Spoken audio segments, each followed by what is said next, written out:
Goeiedag en hartlik welkom by nog 'n episode van Agri Monitor. Ek is Elvira Hatting en soos gebruiklik kuier ek Dinsdae saam met julle in hierdie landbouprogram.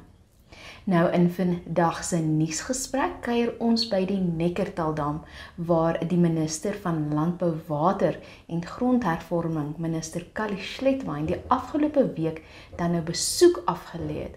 Nou hy het tydens die geleentheid met belangegroepe gesels oor hoe die beplande besproeiingskema by hierdie dam gaan werk.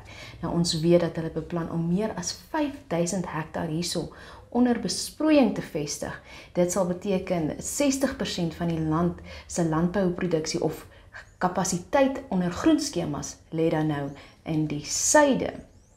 Dan nou ook in vandag se Plaas Toe-segment val die fokus op bewaring. Nou ons kuier in die Kaza-oorgrensbewaringsgebied om te kyk hoe gemeenskappe hier wild bewaar. Dit is dan nou ook die wêreld se grootste oorgrensbewaringsgebied, grootste van sy soort. So hoop julle geniet vandag, bly ingeskakel.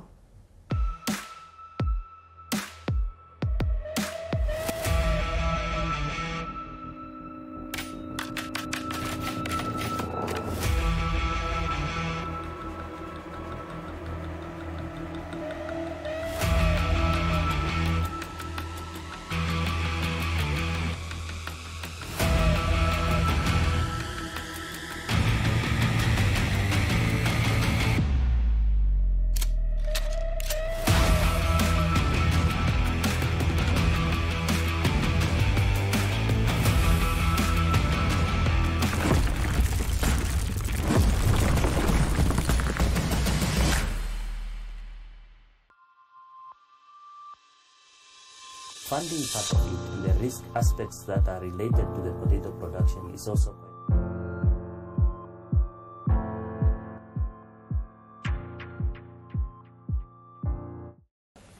We have got two aspects that we want to share with you today.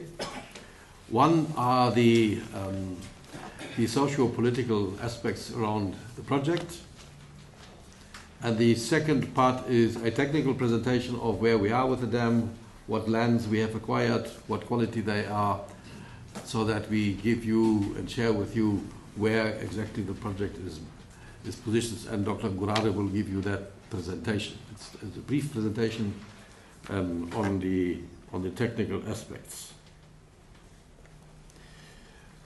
Let me start with the first section, and yes, I think our Master of Ceremonies is correct. He takes a little bit more of the claim of fame than he deserves, I think, but because there were many people involved in the project. And I can remember a meeting where the traditional authorities, in fact, your traditional leaders, came to President Pohamba into State House, where this project was discussed and agreed in principle. I think that was the actual origin of the project. And I'm very pleased to note that ever since that agreement, we have never changed our mind about the project. That it is an important project that is touching on a number of policy aspects that are agreed upon across party lines. We all agree that food self-sufficiency is needed. We all agree that we need economic growth. We all agree that when we have natural resources like water, we must exploit it for the benefit of the people in that region where that resource occurs, but also for national benefits overall. We agree on that. There are no diversions on that. That is still today the case. But what has caught up with us is the mere size of the project. We built the dam, and you will recall that the tendered amount was 3.8 billion. We ended up spending 5.4 billion. So that's a hefty amount that came on top of what the original estimates were. There were a number of reasons for that, but let that be what it was. We can learn from it, but what we have take home is that we have the dam. It's done. And it's an spectacular piece of infrastructure. It was designed to, and Mr. De Kock can help me right if that is correct, but I believe it was designed, its size, to catch 3 rainy seasons. Or it needs 3 rainy seasons to fill up. We were surprised, it only took 1. But don't be fooled. This year it got only 600 or 6 million cubic meter inflow. That's less than 10% of its total volume of 800. So if we get normal inflow of 6 million, it will take 12 years to fill up. But that's the nature of our region here. It's dry and rainfall is erratic. Sometimes we are lucky, it fills up in 1 year. Sometimes it is dry and it does not get any water. So the design of the irrigation scheme is to have a secure water supply for at least 3 years without any inflow. And I think that's an important aspect. We cannot use the whole 800 million cubic meter in 1 year, because then in the next year we are stranded. We have no water. So the design is based on a 3-year water security plan. Now that brings issues with it on size of the irrigation, the way we irrigate, how much water we utilize. But based on that very fundamental assumption, 3 years safe water security, the size of irrigated land that is possible is about 5,000 hectares. Now 5,000 hectares under intensive agriculture is and by all standards, a large project. To put it in context, it's about 7 green schemes in one. Our green schemes in the north, next to the Kavango River and the Kunene, on average have about 800 hectares under irrigation. Neckartaldam can 5,000, so it's about 7, 8 green schemes in one. So it's almost 3/4 of all our green scheme capacity, say 60%. It's now in the south, which is a big chunk. The challenge is, of course, it is in one project. We must make Neckartaldam irrigation scheme work as one project, because it depends on one source only, that's the dam. Has all the social economic benefits that His Excellency the Vice President had in his inaugurational speech. It's true. It's agriculture, and with agriculture it's food self-sufficiency, food security, but also, and I think that must be emphasized, we must produce surplus. And that surplus is needed because the irrigation scheme is too large for the domestic market. We will produce too much. The domestic market cannot absorb all that we produce if it is properly run. So we must aim into exporting the surplus after we have satisfied the domestic market. And I think that's an important consideration, because it speaks to what choices of crops do we plant, where do we have markets, which ones are the best paying markets, what are the commodities that we want to export, are there processing abilities to develop a further value chain based on the raw materials that we have. So those elements are and must all form part of the planning phase of the second phase, because it will depend what crops you plant, what processors you need in the value chain further on, what marketing channels do you have in place that once you start production, you can also sell your goods. It's complex.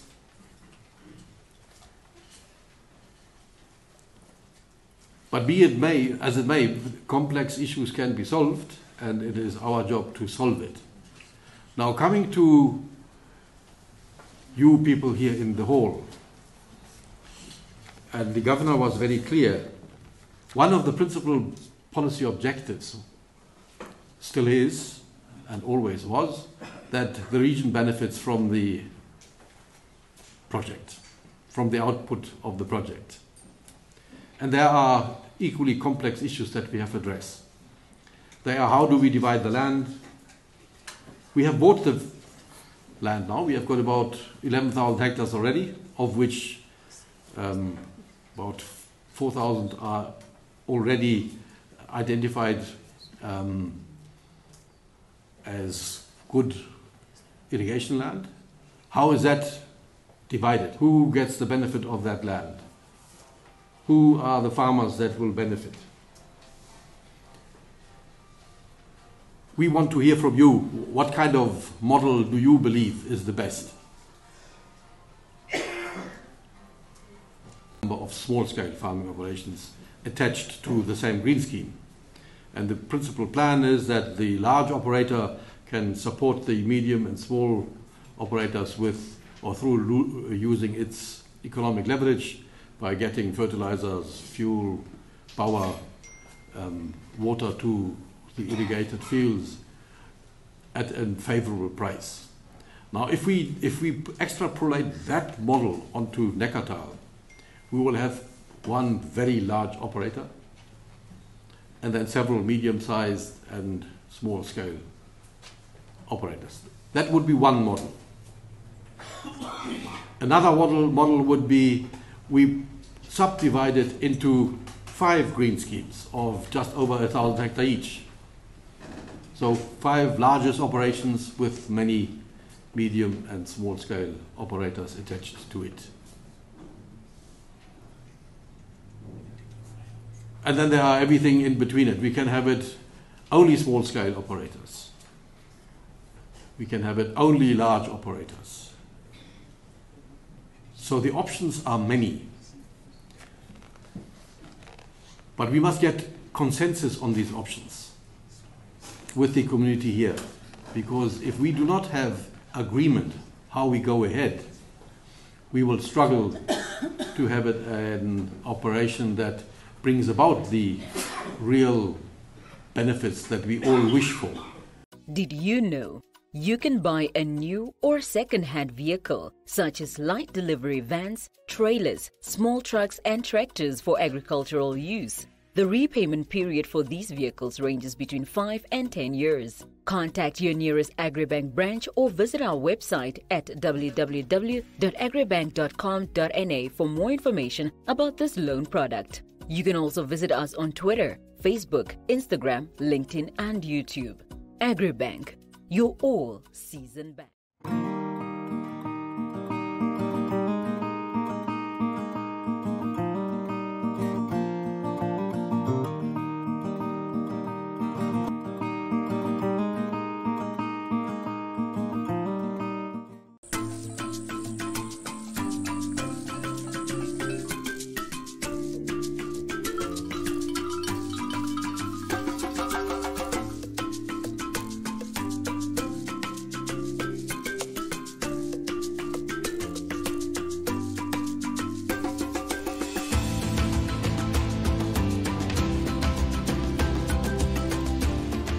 Kavango Zambezi Transfrontier Conservation Area, or more commonly known as Kaza, is a landscape of coexistence.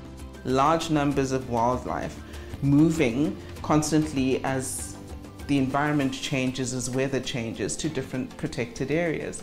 And this 2.53 million population of people are therefore living with these large amounts of wildlife. I think 70% of wildlife lives outside protected areas, amongst the local communities. And if they are not involved or participate in the conservation of these natural resources, then it means we may see a bad relationship between the wildlife or the wildlife officials or the government with the communities themselves. You have various different challenges with what we call human-wildlife conflict. You have herds of elephant passing through their villages and living areas and businesses and farms. It might be a farmer with his cattle being taken by lion, for example.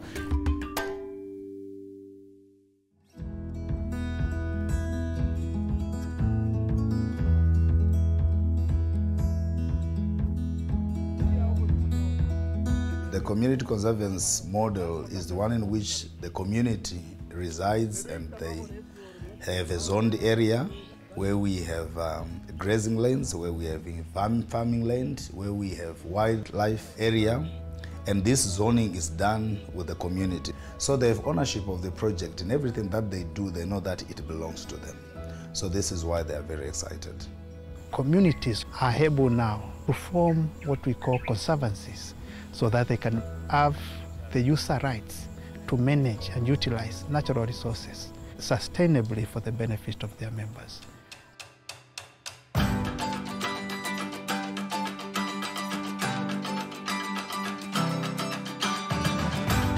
The purpose is just to uplift the livelihood of the community members within a specific area, whereby they can generate money through wildlife or through plant products. We are looking at a portfolio of economic activities that would happen within the conservancy to ensure that the conservancy is sustainable.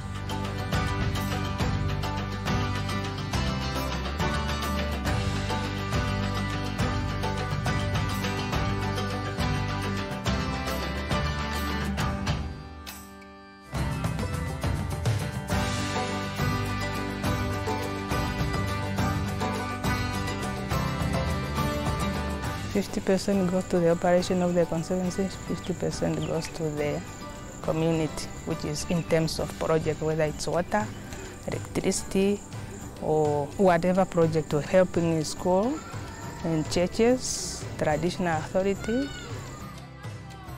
Since 1998, when the first conservancy was gazetted, currently in the Zambezi region, we have 15 gazetted conservancies and 1 association. Namibia is much advanced with 2 decades of practice and very good tools to be shared with other countries. So for Zambia and Zimbabwe, we are at a sort of in-between stage where there is a good basis, a good commitment at local and country level, and it needs to be consolidated, developed, especially the governance system. We're in a similar situation in Botswana, where again there's a landscape identified and a very good commitment, and things need to be now set up and developed to fully establish conservancy.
As long as the communities are involved and they participate and they are seen as solutions to conservation, to the presence of wildlife in their communal areas, I think this leads to a brighter future for both wildlife and the people living with the wildlife.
Ons kyk dan na van dese week se veilings. Op 14 Maart hou Agra 'n veiling op Oudtshoorn.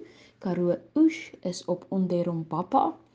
Die NLA is met 'n groot en kleinvee veiling op Leonardville en Windhoek Livestock Auctioneers met 'n groot vee veiling op Rehoboth.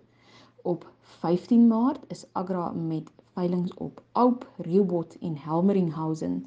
Blouberg op Grootfontein en LA met 'n groot veeveiling op Mariental en die WLA ook met 'n groot veeveiling op Nomtsas.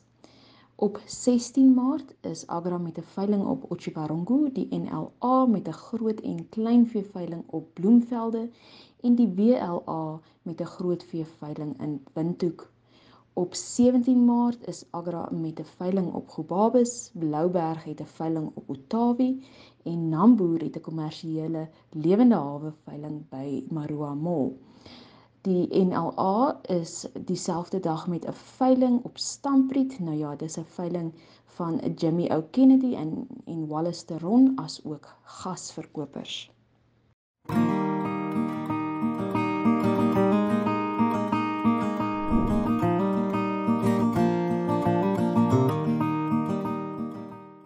Van dese week se dagboek vir die landbouer vanaf 14 tot 17 Maart. Dit begin dan nou reeds vandag, 'n gesamentlike promosietoer met die tema streef na volhoubare pluimveesektor wat tussen 9uur en 12uur op Keetmanshoop, Mariental en Rehoboth aangebied word. Agribank en die Pluimveeprodusente Vereniging dan nou die gasheere en Bertha Iyambu wat vir registrasie gekontak moet word. Nou dit vind op Keetmanshoop dan nou vandag by Schutzenhaus Guesthouse plaas, môre by die Tahiti Guesthouse op Mariental en dan nou die 16e by Obasin Montana Lodge op Rehoboth. Dan dieselfde kursus wat deur die Pluimveeprodusente Vereniging dan nou ook op 17 Maart by die NG Kerk in Suiderhof aangebied sal word in Windhoek. Dit vind tussen 10uur en 1uur plaas en natuurlik die tema dan nou ook streef na 'n volhoubare pluimvee sektor. Bertha Iyambu by die Namibia Landbouunie wat dan nou ook vir registrasiedoeleindes gekontak moet word.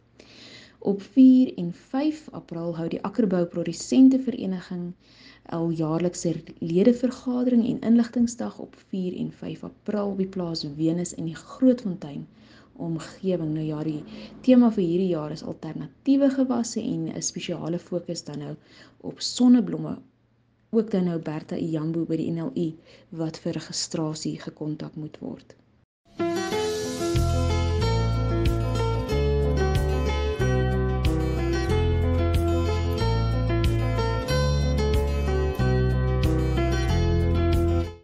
Ons kyk dan nou ook na vleispryse vir die week van 13 Maart. Slagpryse redelik onveranderd. Al vir 'n hele rukkie, 'n meatcow betaal in Windhoek vir die grade A, AB en B tussen $61 en $62.50 per kilogram. Beefcow se pryse dan ook onveranderd vir dieselfde grade tussen $62 Namibiese dollar en $64 Namibiese dollar per kilogram. In die noordelike kommunale gebied betaal 'n meatcow, dis nou op Katima Mulilo, tussen $30 en $43.13 per kilogram. C-grade betaal meatcow in Windhoek $60, beefcow betaal tussen $62 en $64 per kilogram en in die noordelike kommunale gebied betaal meatcow vir die C-grade tussen $28 en $41.13 per kilogram. Veilingpryse inderdaad nie goeie nuus nie, alle pryse oorwegend weer eens 'n bietjie afwaarts. Dit is nou met uitsondering van slagskape en koeie met kalwers wat 'n bietjie beter prys die afgelope week op veilings behaal het. Tollies dan nou af op $32.32 per kilogram, verse $29.08, stoorverse $26.61, stoorosse $28.03, slagosse $29.03, slagverse $28.77. Koeie maar tot vet tussen $20.88 liewer en $28.46 per kilogram. Slagbulle dan nou $25.65 per kilogram.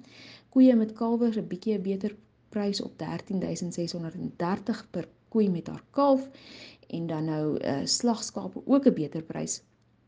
$32.98 vir dorpers per kilogram en vetsterte $32 ook 98 sent dan per kilogram. Bokke wenens die prys ook 'n bietjie af soos die ander 1011 vir 'n bok. Dis dan nou vir van dese week se pryse. Ons sê vir julle baie dankie dat julle saam met ons gekuier het. Ons maak volgende week weer so, selfde tyd, selfde plek. Mooi loop.